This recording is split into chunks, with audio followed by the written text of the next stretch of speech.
I have here this 70% dark chocolate bar that my friends from Olive Nation, the sponsors of this video, sent me. More about Olive Nation in a minute. I am gonna use this fabulous chocolate to make a delicious pain au chocolat to celebrate Mother's Day at home. In the past, you have seen my recipe for sourdough laminated dough when I made my sourdough croissants. Obviously, you can use that recipe, but today I will use a different laminated dough that produces almost the same results of an airy and soft dough, but it is much easier and quicker to make. Enjoy this recipe. Pour in the bowl of a stand mixer 160 grams or 3/4 cups of milk. Add 50 grams or 1 large egg, 30 grams or 3/8 of a cup of granulated sugar. Add 100 grams or a third of a cup of steeped sourdough starter at 50% hydration. The formula to make this sourdough starter is very simple. Just combine 25 grams or 1 3/4 tablespoons of water in a jar. Add 25 grams or 1 tablespoon of sourdough starter and 50 grams or a third of a cup of flour. Mix the ingredients with a silicone spatula. Then use your hand to knead the dough until you get a stiff ball of dough. Cover with a lid and let it ferment for about 8 hours or until it doubles in size. Feed your stand mixer with the hook attachment and mix all the ingredients well until the sourdough starter dissolves in the mixture. Add 350 grams or 2 cups plus 3 tablespoons of bread flour. Mix at low speed until the flour incorporates with the rest of the ingredients.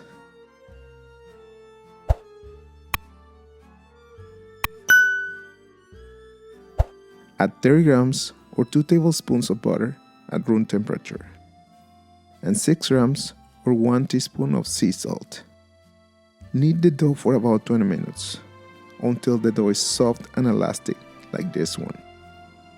Place the dough on your working table. Make a bowl with your dough and place it in a grease-proofing container. Place the container in the fridge to proof for at least 12 hours or up to 24 hours. Take the dough out of the fridge and divide it in 8 equal pieces. I recommend you to use a food scale to get equal sized pieces.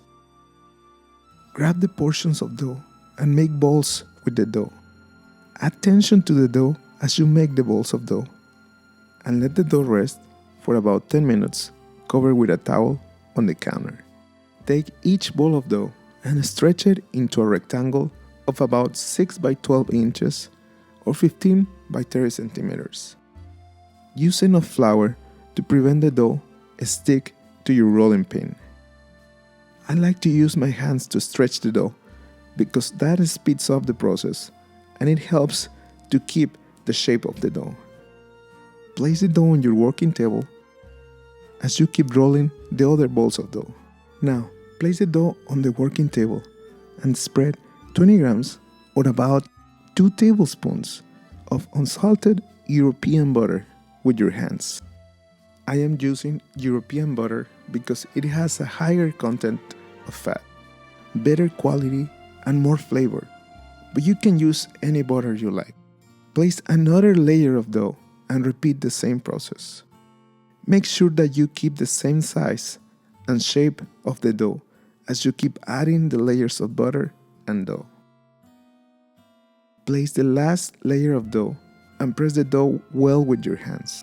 When you are done layering all the dough, grab the dough in plastic wrap and place it in the freezer for 30 minutes. After 30 minutes, take the dough out of the freezer. Place it on your working table and dust it with flour on both sides. Extend the dough with your rolling pin until you get a rectangle of at least 24 by 12 inches or 60 by 30 centimeters. It is very important to get this process done quickly and keep the dough as cold as possible.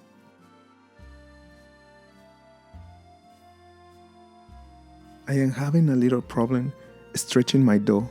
The dough is fighting back and it is shrinking.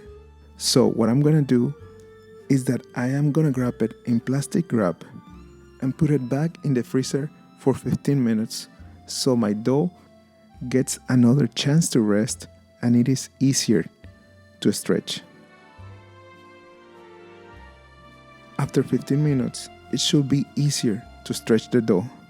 So, finish stretching it to the desired size and get a ruler, a pizza cutter, or knife to cut the edges of dough so that you have a clean rectangle.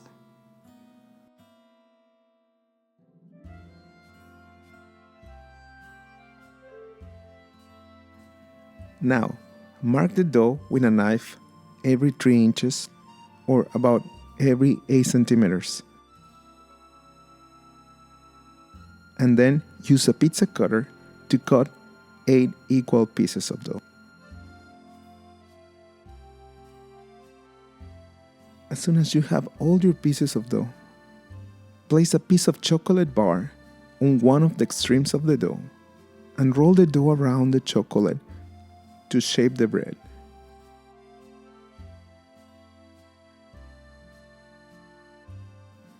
If you don't have chocolate bars, you can also use chocolate chips, like these great chocolate chips I have from Olive Nation, the sponsor of this video.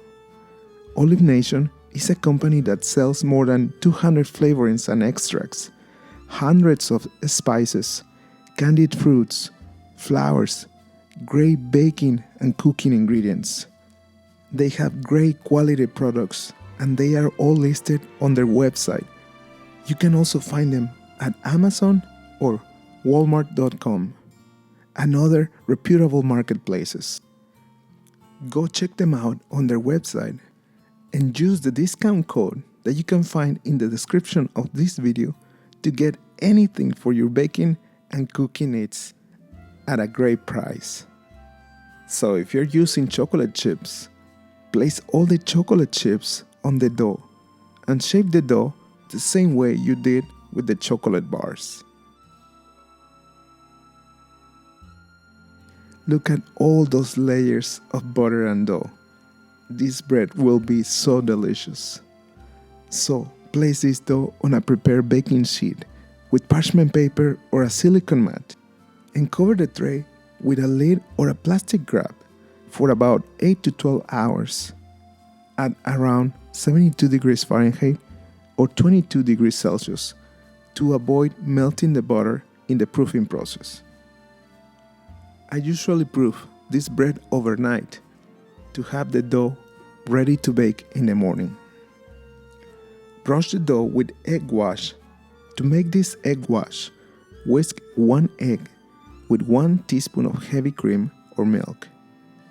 Make sure to cover all the surface of the dough with the egg wash. Bake in a preheated oven at 375 degrees Fahrenheit or 190 degrees Celsius for about 25 minutes or until your bread is golden brown. When your bread is ready and it looks like this one, take it out of the oven and place it on a cooling rack. This bread is so delicious. It has a very thin and crunchy crust. The crumb is very soft and airy. Look how the layers are well separated after baking. I know you're gonna love this bread. And believe me when I tell you, your family will appreciate very much waking up to eat one of these pastries while they are still warm. Enjoy!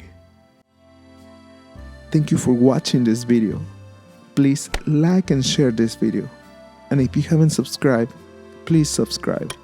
I have a new video every week.